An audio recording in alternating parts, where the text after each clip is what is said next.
Hi, everyone. This is a continuation of our last two episodes on Acts 13, verse 1, where we discuss whether the translation is Manaen, son of Herod Antipas, childhood friend, nursemate of Saulus. And Saulus is going to then be discussed by Luke in the passages after Acts 13:1 for the first time by the name Paul. And then we discussed the fact that Paul was a Roman citizen and he had Roman citizenship from birth, meant he was related, obviously, to the Herodian family.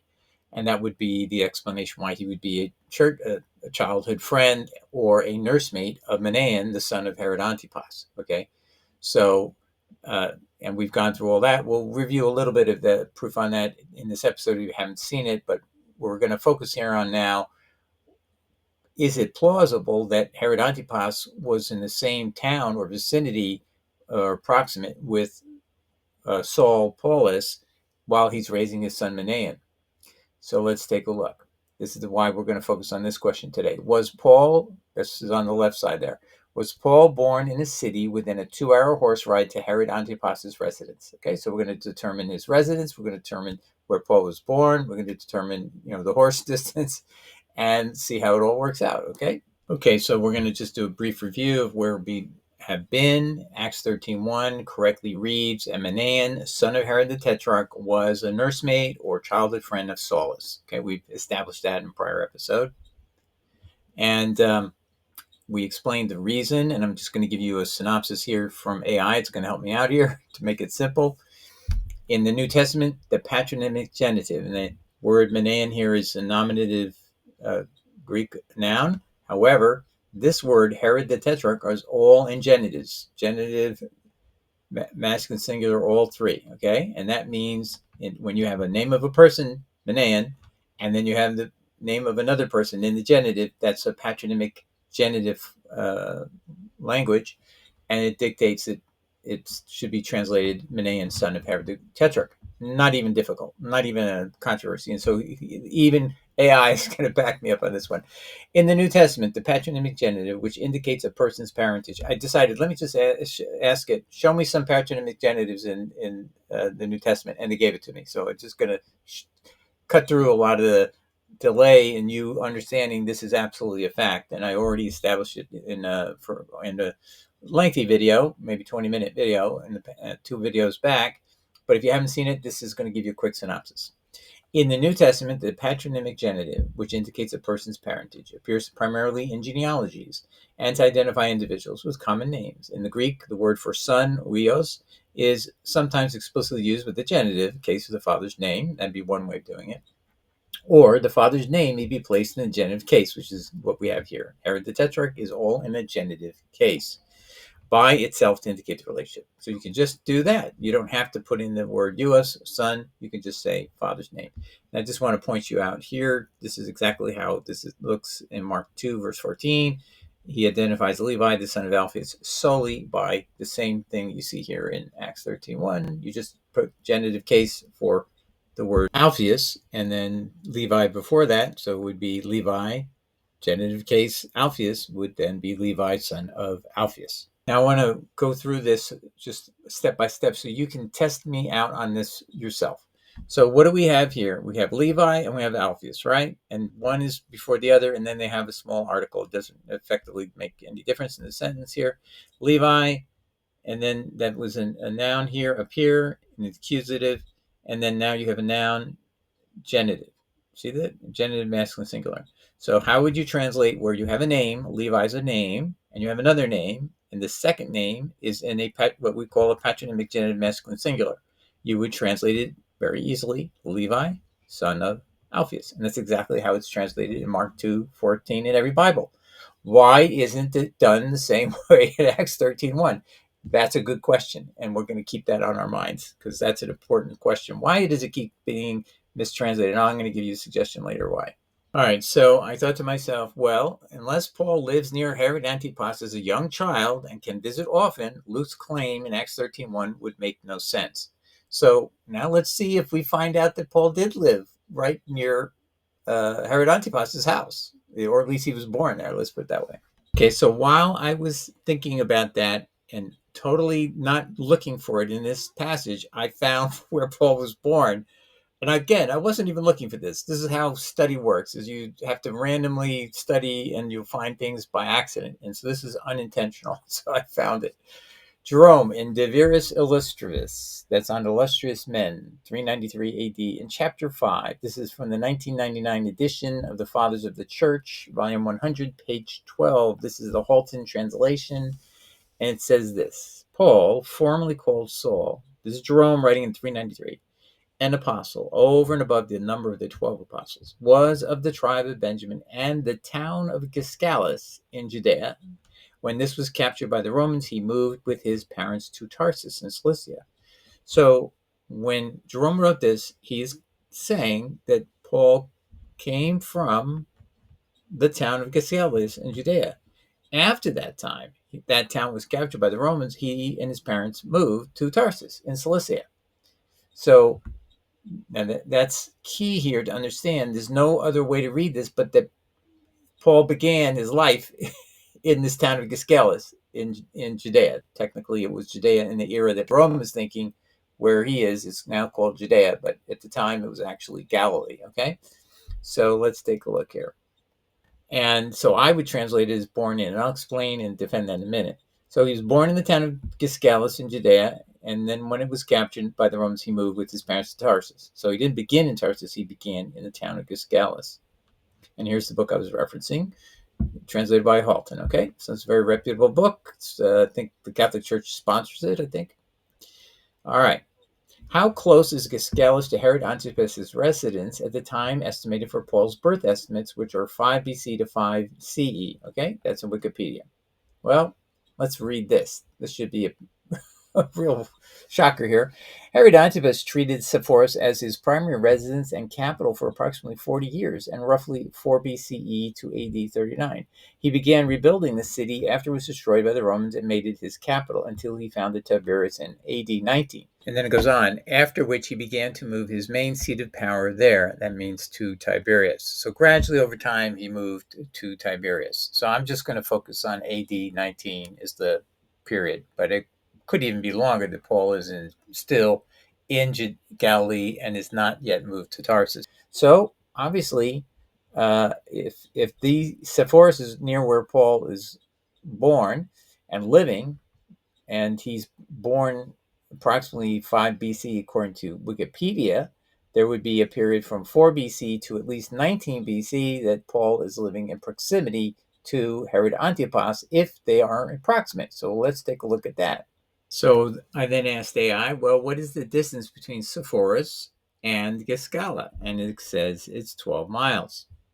All right, and then I asked, what is the time to travel between Giscala and Sepphoris by horse at a moderate pace? And AI answered, it's 1.5 to 2 hours. So you can imagine Herod Antipas would send one of his soldiers to pick up Paul, Saulus, and he'd say, come over, my good buddy, my great nephew.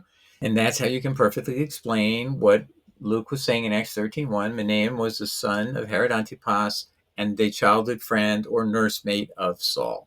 Okay? And it would not be hard at this distance. Now, I'm going to start going a little deeper so that I can show you the language here that Jerome uses, and there's no question about it. What he's saying is the origin of Paul. And I got the Latin version of it from this text over here on the left. This is an 1895 text. And then I got the screen capture of the words, and so you can read them all here. And let me make a comment here. The word ex opido means from a town in Judea. And then that town is called Giscala, fuit, was. So he was from a town in Judea known as Giscala. But I do believe the correct translation should be not just from a town, but born in this town of Giscala, because he's telling you that then only after that does he move to Tarsus. So he wasn't born in Tarsus, he was born in this town of Giscala. That's where he's from. To confirm my translation, I went over to Google and I asked it to translate it, and it came up with something that sounds very similar. The Apostle Paul was from the tribe of Benjamin, from the town of Giscala in Judea, where, having been captured by the Romans, he migrated with his parents to Tarsus in Cilicia. So, from the town, if I said I'm from the Bronx, I'm talking about where I was born. That's kind of what people say. So that's just an expression of the birthplace of Paul.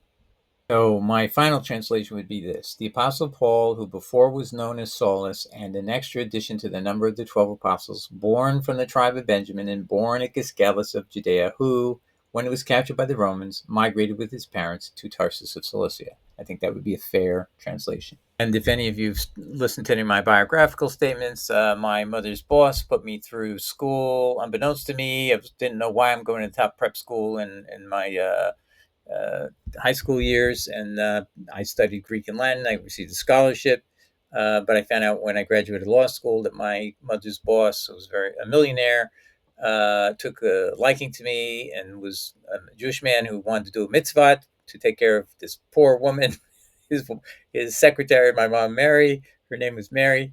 And he paid all my schooling, and that's why I went to the top school, the number one school in New York City in prep school, because I scored great on the SATs. And anyway, so I had no idea why I was going to all these top schools and hobnobbing with, the Apanab family. All these people were poor as dirt. But anyway, thank God I did get that training, and it was the top training. So I do know what I'm talking about. I'm not making up stuff. This is what I believe any scholar will confirm me who's legitimate.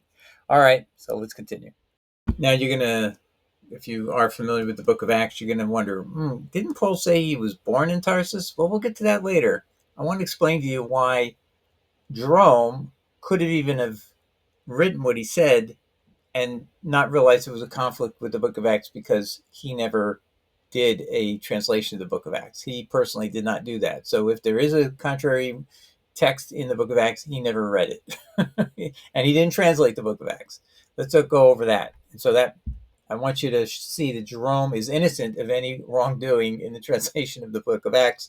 And also, he did not deliberately investigate Paul's background when he was living in Palestine. By the way, Jerome moved to Palestine area in 370s, and he stayed there until 390s, and he was basically hobnobbing with all the people from the past, and he could go into cities like Giscala and find out what he had to know, and so on and so forth. So he was hands-on in that region, able to learn material that otherwise many people in the Roman Empire wouldn't have known. So I asked, did St. Jerome translate the book of Acts? And AI says no. St. Jerome did not personally translate the book of Acts. His translations of the New Testament focus only on the Gospels, which he revised from older Latin versions based on what he considered were the best Greek manuscripts. So he knows Greek and he knows Latin, obviously. All right. I do want you to pay close attention to who AI says is the likely author of Acts. Acts. These books were translated by others like Rufinus of Achaia. Wait till we get to him. Now, Rufinus of Achaia is one of the most nefarious translators, and I believe he's the one who corrupted the way people see Acts 13, verse 1 to this day. Even though he translated in Latin, and the Greek is totally different than his Latin translation. His Latin translation is what everyone is using. All 100% of the Bible Hub versions are always following what he did, when in fact the Greek doesn't support what Rufinus was doing. Rufinus is a corrupter, and I'm just going to show you that. He's also a self-avowed corrupter. Okay, he did the translation of Principus from Greek into Latin in about, Origen wrote that in the 200s. But he says in his preface, Rufinus's preface to Principus, it exists to this day. He says he translated Origen in a way that would not offend Latin ears, which means he was going to change something inside the text. He didn't say what he was changing or what offended him. So he then did that, and then he covered it up by destroying all the Greek versions. However, some portions of the Principus survived in the quotes by third parties, and we now know his translations were manipulative. And so this is interesting that the AI has mentioned here that the Acts of the Epistles it appears probably written by or translated by Rufinus of Achaia, this corrupt man, this man who doesn't care about truth. Okay, and we'll show you even a scholar agrees this guy doesn't care about truth, and I'm going to read you that quote because you really got to understand why we are in this situation where the Latin Vulgate translation by a corrupt guy like Rufinus is what everyone's following and disregarding what Luke actually said in Greek. I want to reemphasize what I said last time. I'm going to show you a couple examples here as well. 100% of all 30 plus Bibles at BibleHub.com for the verse Acts 13:1 all incorrectly read that Balaam was the childhood friend or lifelong friend of Herod, worse to those effect, of Herod the Tetrarch, instead of he's the son of him. And then the words childhood friend have to be connecting Manaen to Saul. So you don't even know who these words are modifying. So this is a corrupt translation that every translation is co-opting in. And the only justification I can find for anything is they're just saying, well, if Jerome translated it this way, we're going to just disregard the Greek. We're just going to go with the Latin. So they're actually using Latin to translate this text when the Greek is clearly the opposite of what all these texts are saying. Let me show you this. Here's the Latin Vulgate, and here's how it reads. And this is the actual Latin Vulgate text here. And then I ran it through Google AI. So again, you can see I'm going to take myself out of it. Don't question whether I'm translating this to manipulate anything. Just look at what Google AI says. Now, there were in the church at Antioch prophets and teachers, among whom were Barnabas and Simeon, who was called Niger, and Lucius of Cyrene. And this is the key words, and Manaen, who was a companion of Herod the Tetrarch and Saul. That's how it reads in all 30 plus Bibles today, or worse to that effect, that it is Manaen who was the syntrophos of Herod the Tetrarch, instead of Manaen is the son of Herod the Tetrarch, who was a companion of Saul. Okay, a childhood companion, of Saul. That's the key. What they're leaving out is the order of the words and how they connect together, and they totally have adopted the corrupt translation by Rufinus of Acts 13. So I just want to show you with the patronymic genitive staring everybody in the face that it has to be Manaen is the son of Herod the Tetrarch. Nobody's going to do it right. They're just going to follow along with Rufinus's corruption. This is NIV. I'm just going to read this part. Manaen, who'd been brought up with Herod the Tetrarch and Saul. But every single translator from Greek to English has to know it's the patronymic genitive here. But they won't translate it. They're going to translate it just like Rufinus did in the verse we showed you in the Vulgate. I'm just going to show you one more. Now, there were in the church at Antioch, blah, blah, blah, Manaen, a lifelong friend of Herod the Tetrarch and Saul. Again, not following the Greek, just using this translation that this corrupt man Rufinus did in the 300s. Now, I want to show you how evil is Rufinus, so just so you can know what he did to Origen. He went in and he changed Origen to be a Trinitarian in the 200s, early 200s. There was no Trinitarianism at that time. He didn't know of any such thing. And this was all put in his mouth, okay? And so Butterworth in 1936 had this to say about this guy. On the contrary, he, Rufinus, has laid himself under the suspicion that fear of heresy is with him a stronger motive than love of truth. His fear of having people go wrong in doctrine, he's going to actually go in and change Origen's words to modify it to conform to the then Catholic belief in doctrines that I won't go into at this moment. But let's continue reading. Butterworth will continue. Both when translating Pamphilus and when quoting Origen's letter, he has shown himself willing to alter the text, or to omit portions of it on no evidence whatever, and for no purpose except to conciliate the prejudices of his readers, and to give greater authority to his own translation. But if he uses so much freedom in framing this preliminary defense of his work, we must clearly examine the translation itself with critical eyes. What he means by that is, Origen in the preface, he says, I'm modifying things to protect Latin ears. He doesn't explain what he means by that. And what Butterworth is saying is he does these condemnable actions of basically changing the text. He says altering the text, omitting portions of it that he doesn't like, and what is he doing? It only to conciliate the readers, that he wants them to be confirmed in certain beliefs, but not tell us what the author actually said. That's Rufinus. That's the guy translating Acts 13, verse 1. I still haven't explained to you why I'm making a big deal about Rufinus and Acts 13:1. Well, what this means is Jerome did not personally have a good familiar read in his brain of what was going on in the book of Acts. He's doing the translation of the Old Testament, the New Testament, just the Gospels. He's not even focusing on Acts at all. So what I have to say is this: because Jerome never translated Acts for the Vulgate Bible, nor did a commentary on Acts, and moved to Palestine in 370s, it could have slipped Jerome's mind that he was letting the cat out of the bag in 393 AD by admitting his discovery that Paul was born in the town of Giscala. And I think you know where I'm going with this. Well, if you read modern scholars like F. Bruce, will say Paul was born in Tarsus. That's at page 234 of his book, New Testament History. F. Bruce, 1980. He cites Acts 13:9, but he's not telling us the verse that he's relying on about the born in Tarsus. It says here, then Saul, who was called Paul. That's not enough here. That's his footnote 1 here. So that's not going to tell us anything. Well, let's keep going. So Paul's, how is he described in Acts 9:11? He is one called Saul of Tarsus. Doesn't mean he's necessarily from there, because you're not talking about a birth or stuff like that. Then we have Paul said, I am a Jew from Tarsus in Cilicia. Well, that doesn't tell us clearly you're born or not born there. Are you going to cross that line, Paul?